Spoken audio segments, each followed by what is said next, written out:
Welcome in, everybody. Season 2 Cannabiz Conversations. I am so amped for today's show. I love meeting new people. I love getting into new things.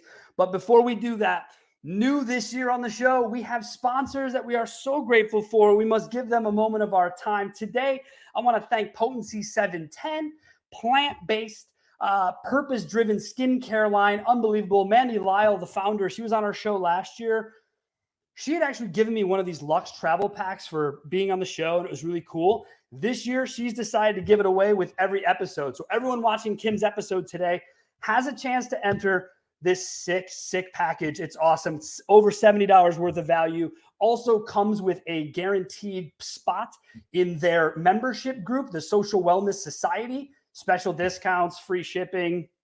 Awesome. Head over to the Cannabiz Conversations Instagram page to get more details.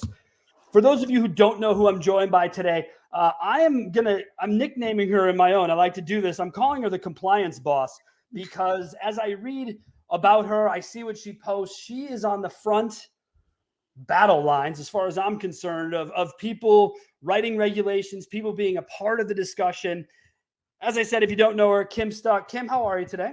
Doing good. How are you? I'm wonderful. Thank you so much. So we like to start off the first half of the show with a background into how you found the plant. So, Kim, when and how did you run into this beautiful plant? Oh my gosh. So the first, I was a kid that grew up in Colorado. So it was kind of already everywhere. When I was young, I had really terrible insomnia growing up. And it was kind of the only thing that helped me. I discovered it in high school and just started smoking before going to bed. And it was like an unbelievable game changer when it came to my sleeping. And that's kind of how I met the plant, if you will. And back then it was a lot different than now. The cannabis was not quite as good. And, I'm pretty happy with what we have now compared to back then. But what got me into the industry is a little different. I actually started in the industry in 2014 back in Denver when it became adult use legal. I was actually working for the government. So I was actually a regulator for wholesale food manufacturers and restaurants. So I was a health inspector and I worked for the Denver Department of Public Health and Environment. And during that time, it was the Wild West. We really, the medical was going pretty well. Everybody wasn't really regulated. Nobody was really regulated from the health department or anything like that. The MED barely existed at that point. And so they came in and they said, hey, cannabis became legalized. And of course, there was this huge party in the city park and everybody was super stoked about it. And they were like, okay, now we got to regulate it. And it was like, oh, how do we do that? I know nothing about processing cannabis. I know nothing about, growing cannabis.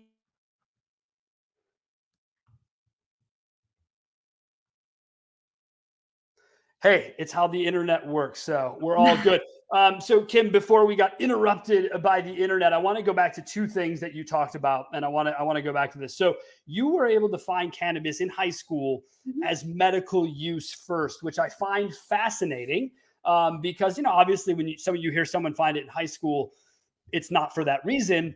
I say fascinating because the same. I found it for migraines. And it was something that completely changed my life, being on really expensive migraine medicine that was tearing up my stomach and all these other things. It was really a weird thing. And I hadn't really come across a lot of people. I imagine within your age range, you're still probably pretty unique to the way you found it, right? I mean, most people in Colorado probably stumbled into it a different way. Yeah, so I actually wasn't all about getting fucked up in high school. I don't know why. I wasn't, a square or anything, but I just didn't. That wasn't the reason that I started using it. Yeah. But my other friends did, and they were just like, you're struggling with, sleeping. Just try this before bed, and I did, and it worked great. So I still use it to sleep to this day. So and I still use it for migraines, right? So I totally get that. All right, the other little nugget you dropped on us there is that you used to be a government member and working as a basically state regulator, and for food, beverage, etc. What was it like for you to even consider, as you said, you didn't know anything about the cannabis industry, processing, etc. what is it like for you to make the jump into there? And was it within the government sector that you sort of went into what the Colorado government was doing with regards to cannabis? Is that how you kind of made that leap? Yeah, so not a lot of people were interested in doing regulator in cannabis because it was entirely new, and it was a little scary, right? I feel like people like to stick with what they know and all of that, and I was really young and like ready to do something different and new, and I was like, I like cannabis, let's do cannabis, like why not? Person in the room that raised their hand and became the first cannabis specialist in the nation to be, dealing with cannabis from a health department like standpoint, from public health. So you were the first government worker on public health of cannabis. Is that what I just heard you say? Oh, go ahead. All Sorry. right. So when we chatted there, first government worker in cannabis is what I thought I heard you say in the nation. Was that accurate? Well, for a major metropolitan public health authority, yes. When it comes to public health, I'm like the leading expert when it comes to like cannabis and public health. Because I was, first boots on the ground, first person to go in, first person to write regulations for, quality and consumer safety. And that was feels like an entirely different lifetime ago. I've had the company now. I launched in 2017, and so it's been almost 7 years. Next month it'll be 7 years that I've had my consulting firm, which is great. And that's what we do. We specialize in like FDA regulations and GMP certification and ISO certification and organic certification and OSHA. We do a lot of worker safety as well, which is all federal, right? That's all federal stuff, but it's what people need to get compliant with in order to make it last, right? And now with this so cool. rescheduling, it's like crazy right now with like the rescheduling and the new farm bill. There's a lot of changes that are happening this year, and a lot of people are going to have to become compliant with those regulations. So we're starting to get real busy is what's happening. Yeah, I was going to say, right? Like you start off in this in 2014, a decade ago, right? And people think to themselves, red tape, regulations, right? That's what I hear. As someone from my position, I'm not what you'd call a corporate entity human. I don't do well with rules and regulations. I'm not the guy who wants to sit there and do that. However, I respect the process and understand what goes into it. So in 2014, you do this. By 2017, you realize that you can kind of like do your own thing because of the niche, I assume, right? Like your skill set sort of led you to being on your own. Is that right? Or did you just sort of get kind of over the government job? Like what was the genesis from government to your own gig? Well, a little bit of both. So the government gig was, a lot of authoritarian, like me going in and telling people that they were doing something wrong. Yeah. It's a hard job, and I had to go to court a whole lot. There was a lot of, really sketchy stuff that was happening back then that, hopefully doesn't exist as much now. But I fell in love with the industry is what happened. I fell in love with the people. I fell in love with the processes. And I just remember being in a hearing, and this guy was getting fined, thousands of dollars for something that was really easy to fix. But because I was a regulator, you can't tell them what they are supposed to do, right? You can't give them advice. You can't, give them the solution to their problem. They have to figure it out on their own. And when I told my boss, I was like, why can't we just help this guy? She was like, he needs to hire a consultant. And I was like, oh, consultants, that makes sense. Where are these consultants? And I went home and did a Google search, and there wasn't one freaking consultant at all that can help them with this kind of thing. And I was like, well, why am I not that consultant? Like I would much rather work for them than work for the government. And I feel like I would be very good at that because I'm good at explaining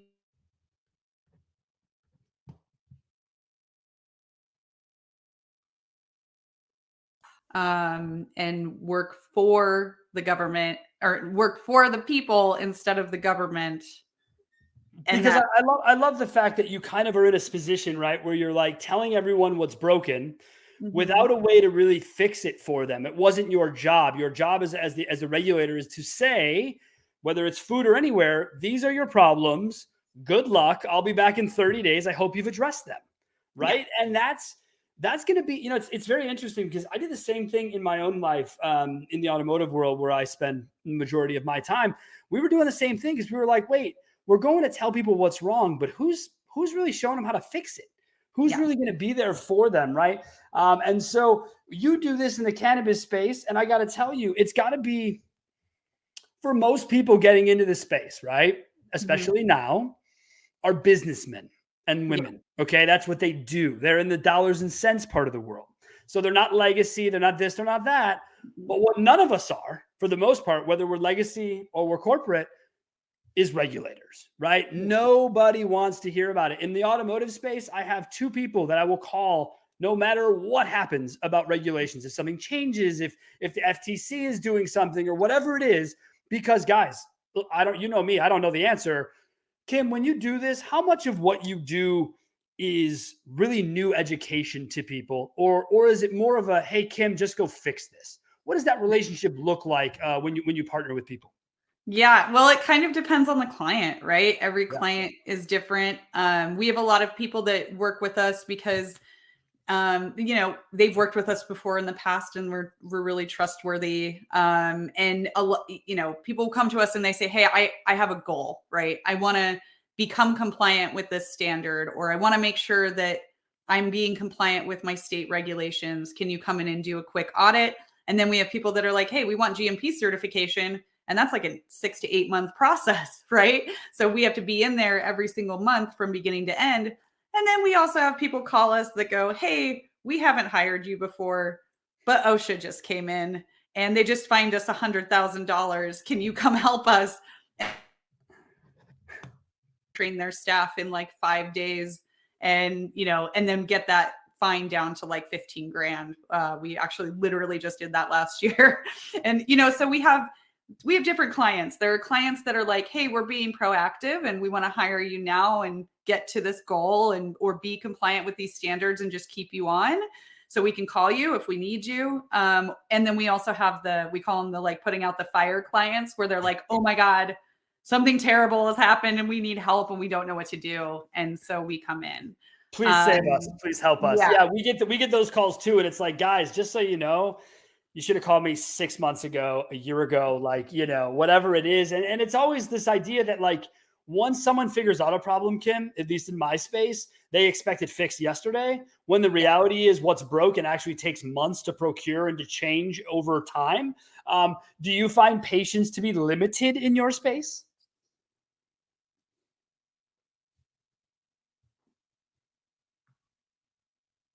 Did I lose you? Kim, you got me? I got you now. Okay. All right. We're having a little technical. I mean, look, this is what happens with the internet. Did you hear my question to you about what we were doing as far as with clients, as far as do you find people have patience for you when you tell them what's broken needs months to fix? I think that it's shocking to some people. We have a lot of people that say, hey, we're ready for GMP certification. We could get it tomorrow, but we want to get like a gap analysis from you guys first to see how we go. And they're like positive that they have everything that they need and we come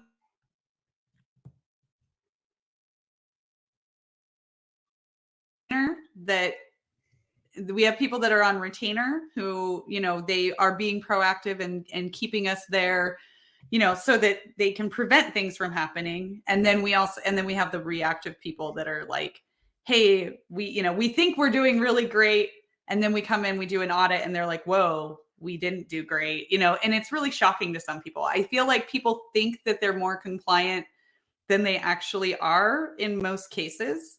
It's really rare that we go in and we're like, oh no, you're great. You did great. Like it's pretty rare that happens. There's usually something that needs to be done. It's not always something huge, but I think people just think that they're more compliant than they are. I don't think they realize that there's a lot more complexity in regulations than what they think. Look, I agree with the complexity portion of it. Again, on my side of the world in automotive, my buddy says to just be making an effort. That all regulators truly want to see is that when they walk in and they find a problem, that you weren't completely being an ignorant jerk. And by that, he just means have a binder, That's regulations, and have it in there and have it in people's offices and make it a part of your meetings and, make sure people are talking about it. But I've got to ask you something, Kim, from your position, from where you started to where we are.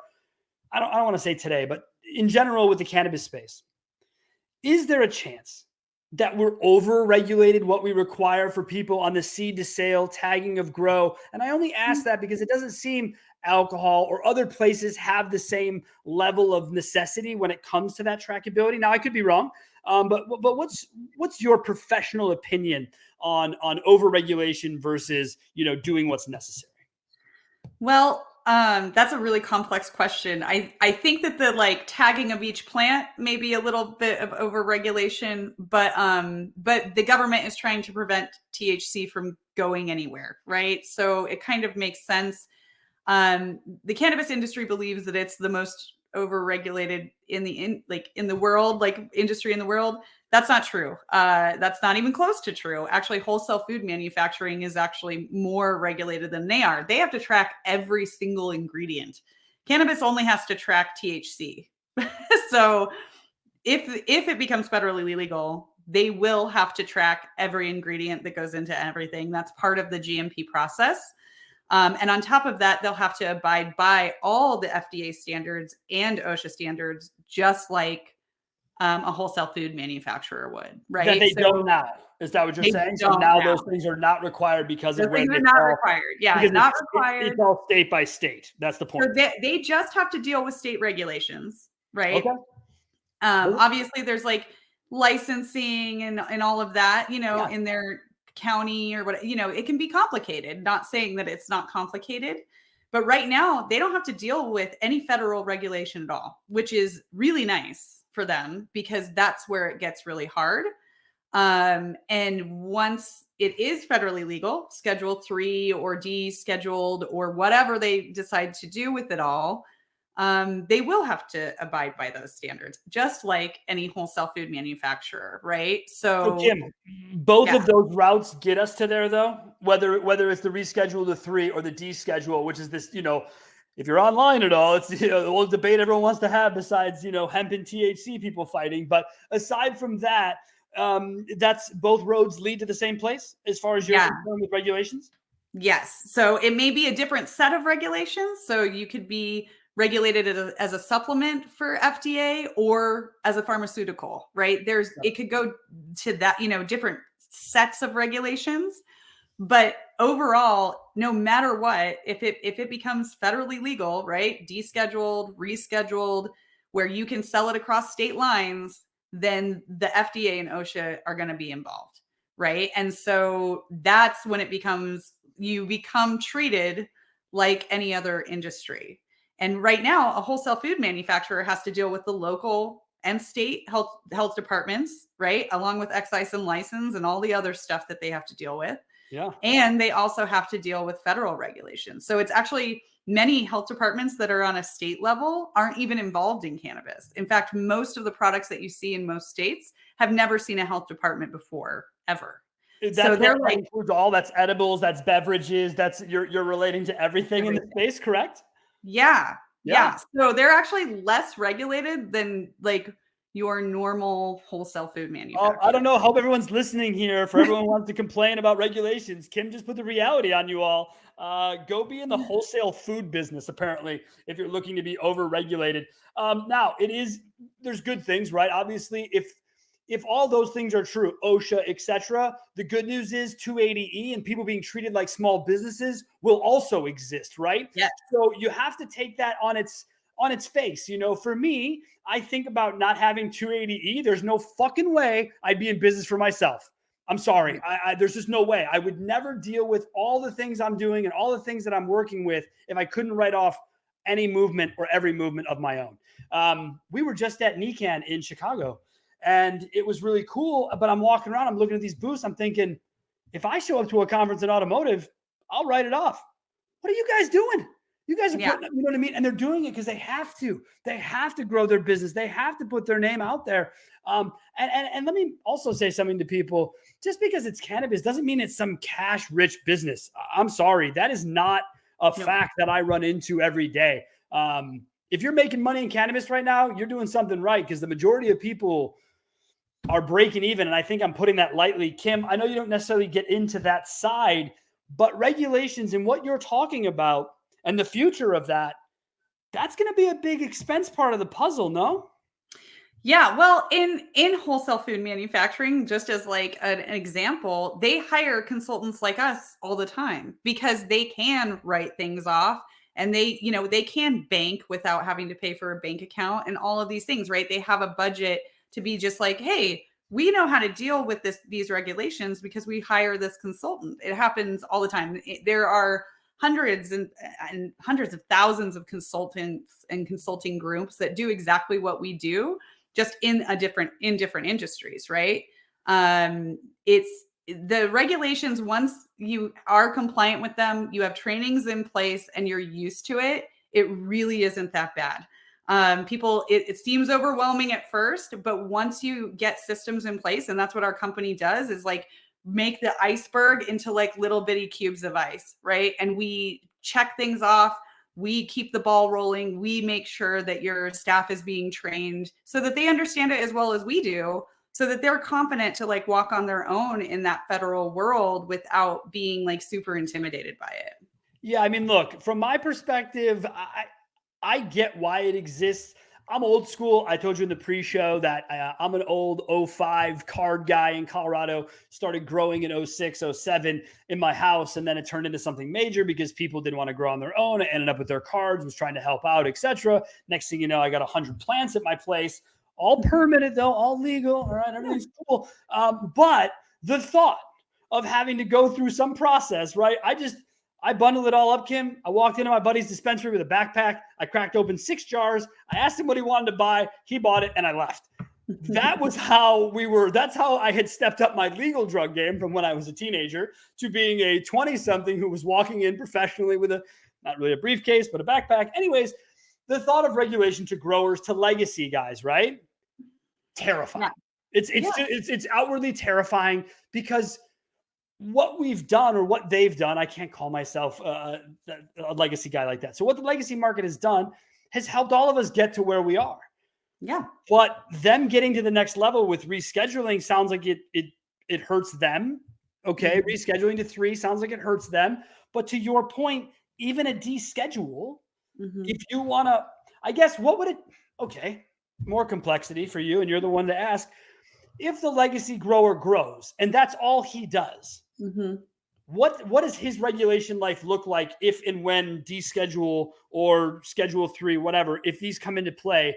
What do just growers have to deal with? Because not a lot of these guys are all processors. Not a lot of them are, tinctures or whatever. They just grow cannabis. What changes for them? So we don't actually know yet. And that's what the problem is. So right now, the FDA and they haven't actually told us exactly how they're going to regulate it. And when it gets rescheduled, part of the process is them figuring that out.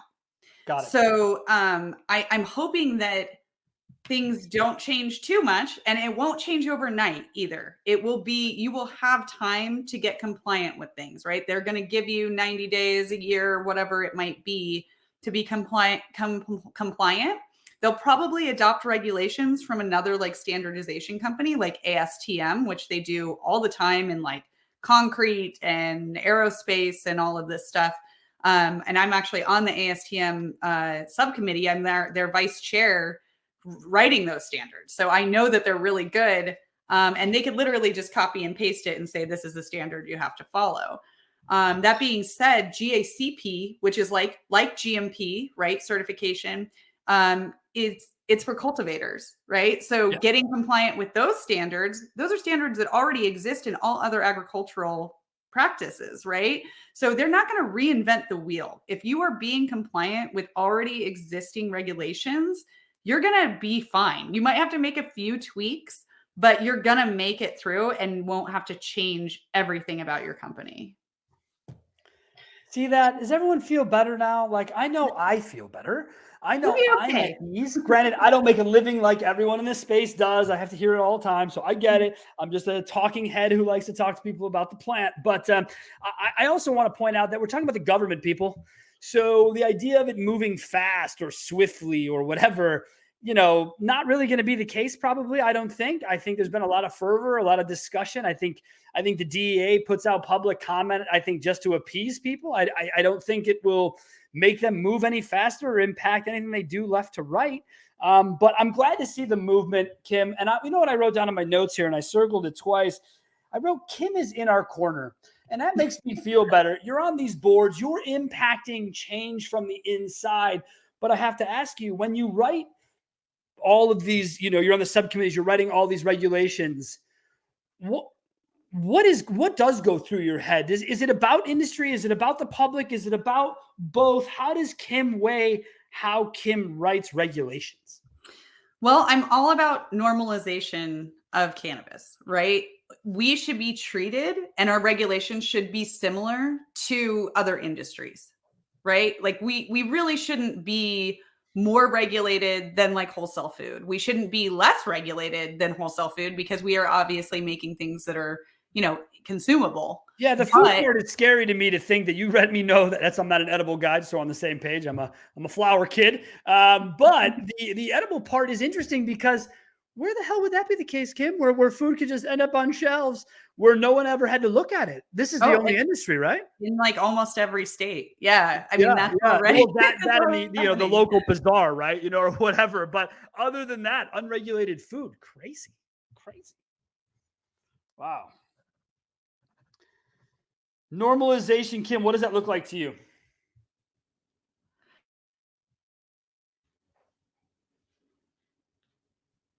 You back? Yep. All right, cool. Hey, by the way, Elon, let's get Starlink a little bit more dialed in, my friend. All right, we got. It has literally been perfect since I got it, so this is the weirdest day ever. It's either my fault or it's our streaming fault. Either way, people, the quality is here.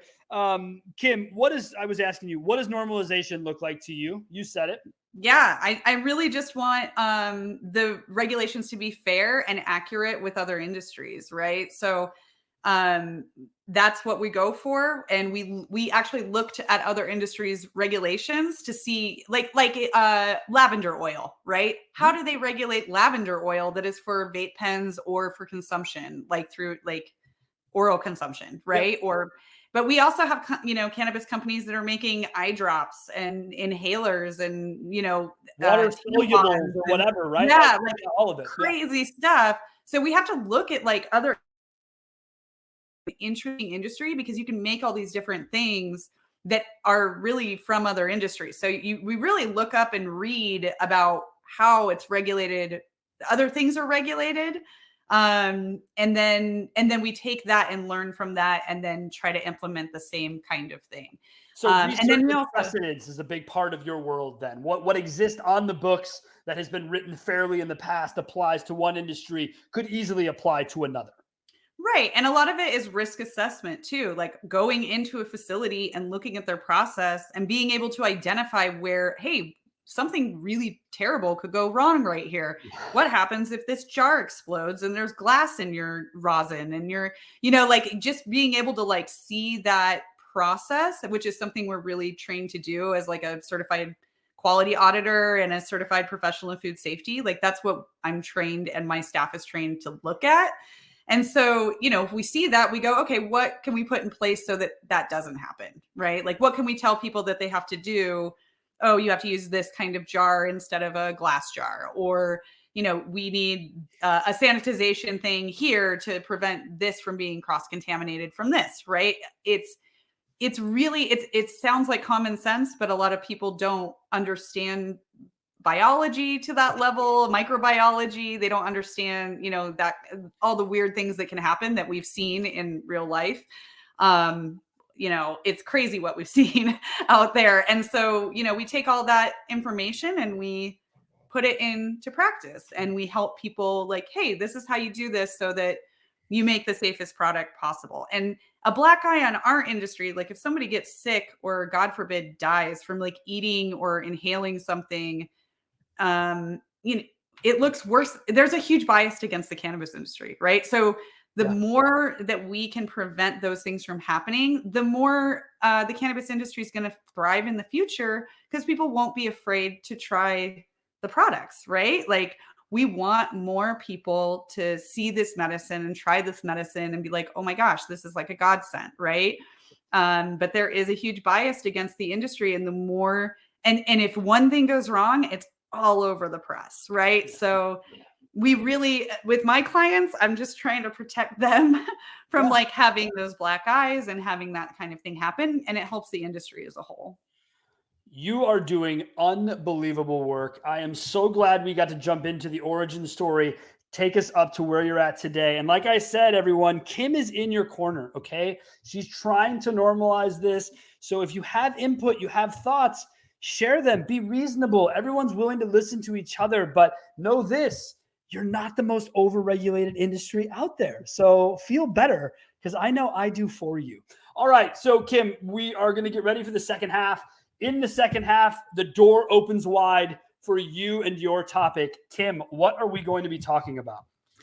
Well, I think I was going to talk about what GMP certification actually is. Simply because with all the new hemp bill stuff that's happening and all the rescheduling, I think that a lot of people are confused as to what that looks like and what it even is. So I feel like I should probably talk about that a little bit. You want to clear the air on GPM, is that right? GMP. GMP, I wrote it down wrong. Yeah, good manufacturing practices. GMP certification. Whew, we are going to get into the weeds. Look, here's the thing, folks. I don't know the first thing about the GMP certification, but we are all going to learn from an expert. Kim, we'll get ready to do that in the second half. I do appreciate it. Do not forget today's sponsor, Potency 710. Mandy Lyle's gone above and beyond once again. She's going to offer 20% off anyone watching the show's first order. Head over to potency710.com. Checkout code podcast710. Valid through September 1st, guys. With everything she's given away in the first half, the opportunity plus that, check out our website. I tell you what, my wife and I use the products. I'm going to be buying some myself. Hope I get the 20% off on my second one. Thank you so much. We'll see you for the second half.